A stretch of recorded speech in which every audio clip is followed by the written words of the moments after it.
എല്ലാ മണ്ഡലത്തിലും ത്രികോണ മത്സരത്തിന് സാധ്യതയുണ്ടല്ലോ. അതിനെന്താ ഇന്ന മണ്ഡലത്തിൽ എന്ന് പറയേണ്ട കാര്യം? എല്ലാ മണ്ഡലത്തിലും ത്രികോണ മത്സരത്തിന് സാധ്യതയുണ്ട്.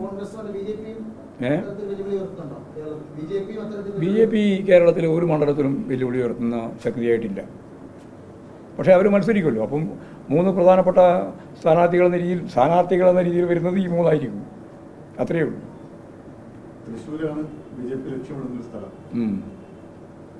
അവിടെ അടുത്ത പ്രധാനത്തിനുവേണ്ടി നന്നായി ചെയ്യും,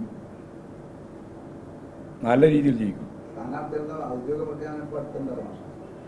ഞങ്ങൾ ഔദ്യോഗിക പ്രഖ്യാപനം സെൻട്രൽ കമ്മിറ്റിയുടെ അംഗീകാരം കൂടി വാങ്ങിയിട്ട് കൊടുക്കേണ്ട കാര്യം മാത്രമേ ഉള്ളൂ. തീരുമാനം നാളത്തോടുകൂടിയെല്ലാം പൂർത്തിയാവും. കുറേ പത്രങ്ങൾ പലതും കൊടുത്തിട്ടുണ്ടല്ലോ. സ്ഥാനാർത്ഥി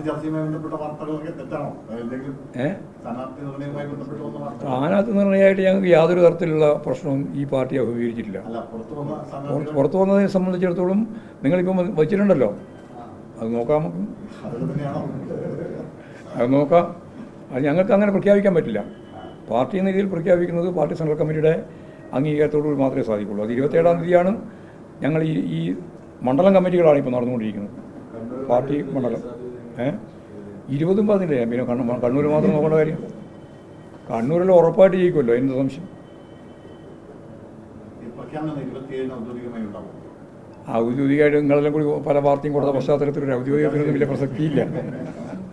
ഞങ്ങൾക്ക് സെൻട്രൽ കമ്മിറ്റിയുടെ കൂടി അംഗീകാരം തേടി പരസ്യമായി ലിസ്റ്റ് പ്രസിദ്ധീകരിക്കുന്നു മാത്രമേ ഉള്ളൂ. അത് 27. ആ, ചിലപ്പോൾ അതിനേക്കാളും മുമ്പ് മാറി വരും. അതിനപ്പുറം പോകില്ല എന്നർത്ഥം. യെസ്, എല്ലാ പത്രങ്ങളും നിങ്ങൾ പ്രസിദ്ധീകരിച്ച ലിസ്റ്റിനെ പറ്റി നല്ല അഭിപ്രായം പ്രഖ്യാപിച്ചിട്ടുണ്ട്. അത് ശരിയാണല്ലോ. നിങ്ങൾ പ്രഖ്യാപിച്ച ലിസ്റ്റ് അനുസരിച്ച് നല്ല അഭിപ്രായം എല്ലാ പത്രങ്ങളും കൊടുത്തിട്ടുണ്ട്. നല്ലത്, നല്ല സ്ഥാനാർത്ഥികളാണെന്ന്. ഞാനത് പറയുന്നില്ല.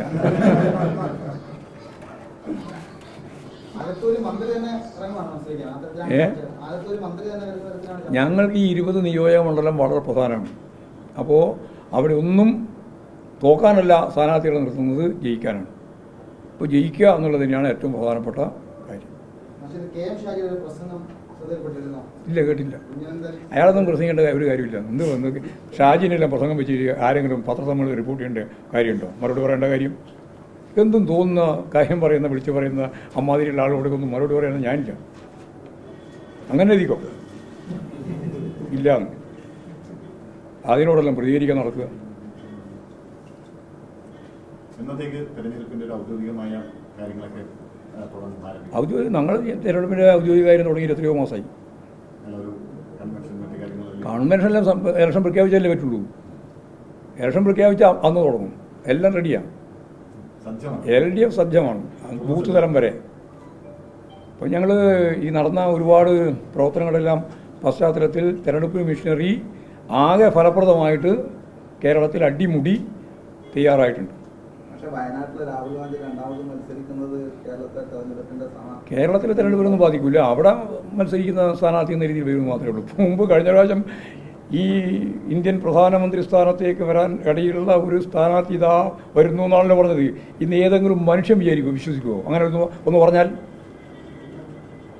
ഇന്ത്യയിൽ രാഹുൽ ഗാന്ധി ഇതാ ഇന്ത്യൻ പ്രധാനമന്ത്രിയാവാൻ പോവാണെന്ന് പറഞ്ഞിട്ട് പ്രചരണം നടത്തിയ ഒരു മനുഷ്യൻ കേരളത്തിൽ വിശ്വസിക്കുമോ? കോൺഗ്രസ് എവിടെയുള്ളത് നിങ്ങൾ മനസ്സിലാക്കണം. കോൺഗ്രസ് എവിടെയാ? ഹിന്ദി മേഖലയിൽ കോൺഗ്രസ് ഇല്ല. ആകെ ഒരു സംസ്ഥാനം എന്ന് പറയുന്നത് ഹിമാചൽ പ്രദേശാണ്. അവിടെ 4 സീറ്റാണല്ലേ ആകെ. ആ 4 സീറ്റ് കോൺഗ്രസ് ജയിക്കുകയും ചെയ്യില്ല. പിന്നെ എവിടെയാണ് നിങ്ങൾ കോൺഗ്രസ്? അപ്പോൾ നിങ്ങൾ കോൺഗ്രസ് എന്ന് പറയുന്ന പാർട്ടിയെ സംബന്ധിച്ചിടത്തോളം ആകെ കാണാൻ സാധിക്കുന്നത് ഒന്ന് അല്ലറ ചില്ലറയില്ലെന്ന് ഒന്ന് കർണാടകവും മറ്റൊന്ന് തെലുങ്കാനയും. പിന്നെ ഈ കേരളത്തിലായുള്ള കോൺഗ്രസ് മൊത്തത്തിൽ ഇന്ത്യ മുന്നണിയെ ബാധിക്കുന്നതല്ല. ഇന്ത്യ മുന്നണി എന്ന് പറയുന്നത് എന്താ?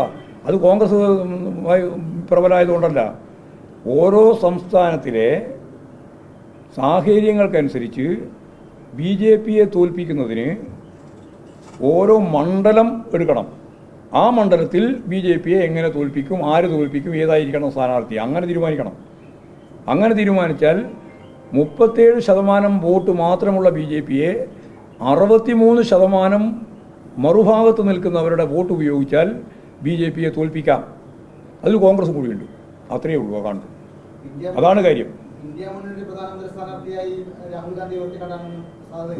ഒരാളെയും ഉയർത്തി കാണിക്കാൻ പറ്റില്ല.